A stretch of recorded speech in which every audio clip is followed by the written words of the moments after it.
हे ख्रिस्ता, आम्ही तुला भजतो आणि तुझी स्तुती करतो, कारण तुझ्या पवित्र क्रूसाद्वारे तू सर्व जगाचे तारण केले आहेस. झावळ्यांचा रविवार. ह्या झावळ्यांच्या रविवारची काही महत्वाची वैशिष्ट्ये आहेत. सर्वप्रथम ह्या झावळ्यांच्या रविवारी धर्मगुरूंच्या अंगावरती लाल रंगाचे कपडे असतात, कारण प्रभू येशू ख्रिस्ताच्या दुःख सहनाचं ते चिन्ह आहे. ह्या रविवारला 3 वेगवेगळी नावं आहेत. झावळ्यांचा रविवार, दुःख सहन रविवार आणि आपल्या काही धर्मग्रंथामध्ये रामाचा पास, अशा प्रकारे 3 नावं ह्या रविवारला देण्यात आलेली आहेत. ह्या 3ही नावांमध्ये एक विशिष्ट अर्थ दडलेला आहे. झावळ्यांचा रविवार, कारण ज्या वेळेला प्रभू येशू ख्रिस्ताने जेरुसलेममध्ये जयोत्सवाने प्रवेश केला, तेव्हा लोकांनी झावळ्यांच्या पात्या घेऊन, झाडांच्या फांद्या घेऊन उत्स्फूर्तपणे त्याचं स्वागत केलं, की प्रभूच्या नावाने येणारा राजा धन्यवादित असो, अशा प्रकारे त्याच्या नावाचा जय जयकार केला. अगदी त्याचप्रमाणे ख्रिस्त सभा सुद्धा चर्चच्या बाहेर झावळ्या आशीर्वादित करण्याचा विधी आयोजित करत असते. ह्या झावळ्यांच्या पात्या सर्वांना वाटल्या जात असतात.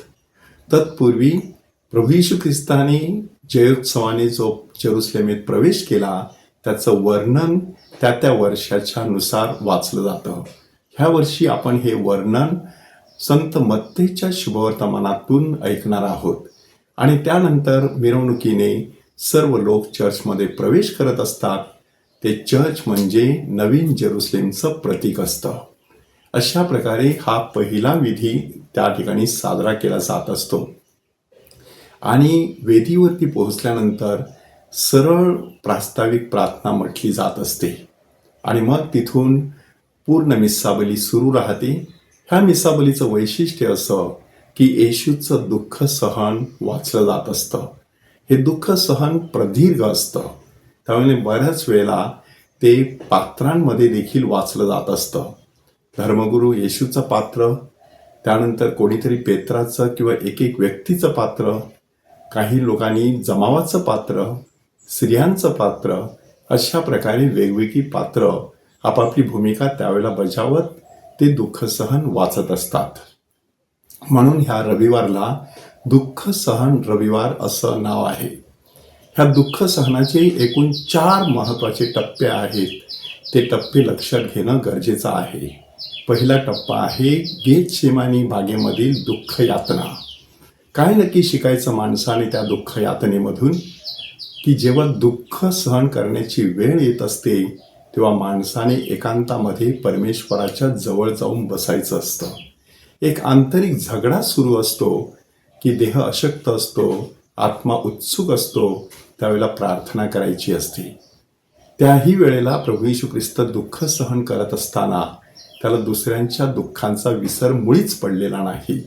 म्हणून पेत्राने जेव्हा एका चाकराचा कान कापला, तेव्हा येशू सरळ पुढे येतो आणि त्या माणसाला बरं करत आहे, असं चित्र आपल्याला तिथे दिसत आहे. ज्याच्यावरती भरोसा ठेवला, ज्याला निवडलं, ज्याच्यावरती पवित्र आत्म्याचा वर्षाव मागितला, ज्याला प्रेषितीय कामगिरीवरती पाठवलं, ज्याच्यावरती अर्थव्यवहाराची जबाबदारी सोपवली, त्यानेच नेमका विश्वासघात करावा, अशा प्रकारची ती घटना. दुसऱ्या टप्प्यामध्ये यहुदी अधिकाऱ्यांसमोर येशूची चौकशी केली जाते. बारकाईने हे वर्णन ऐका.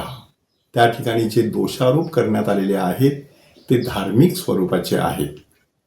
की हा सांगत आहे की तो स्वतः देवाचा पुत्र आहे, किंवा हे मंदिर तोडा, मी 3 दिवसात पुन्हा उभारीन. हे जणू काही प्रमुख याजकाला दिलेलं मोठं आव्हान होतं. म्हणून त्याच्या समोर चौकशीसाठी येशूला आणण्यात आलं. तिथे मरणदंडाची शिक्षा निश्चित झाली, परंतु क्रूसावरील मरणाची शिक्षा देण्याचा अधिकार यहुदी लोकांकडे नव्हता, तो रोमी लोकांकडे होता. म्हणून तिसऱ्या टप्प्यामध्ये रोमी अधिकारी पिलात ह्याच्या समोर येशूची चौकशी होते. इथे सुद्धा जे आरोप करण्यात आलेले आहेत ते राजकीय स्वरूपाचे आहेत.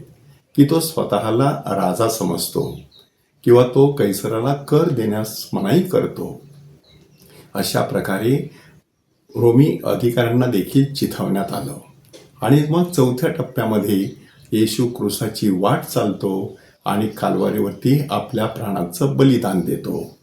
हे संपूर्ण वर्णन वाचलं जात असताना आपण उभे राहावे अशा प्रकारची अपेक्षा असते. येशूच्या दुःख सहनात सहभागी होण्याची ती छोटीशी कृती असते. आणि ह्या रविवारला रामाचा पास असंही म्हटलं जातं, कारण रामा हा शब्द झावळ्यांसाठी वापरला गेलेला आहे. त्या झावळ्या आपण आपल्या हातात घेत असतो, म्हणून त्याला रामाचा पास म्हटलं जातं. योगायोगाने ह्याच रविवारच्या जवळपास राम नवमी आलेली असते, परंतु तिच्याशी रामाचा पास ह्या शब्दाचा काहीच संबंध नसतो, हे आपण लक्षात घेणं गरजेचं आहे. झावळ्यांच्या रविवारी अगदी मनापासून येशूच्या दुःख सहनात सहभागी होऊया. हे प्रभो आम्हावर दया कर, हे प्रभो आम्हावर दया कर.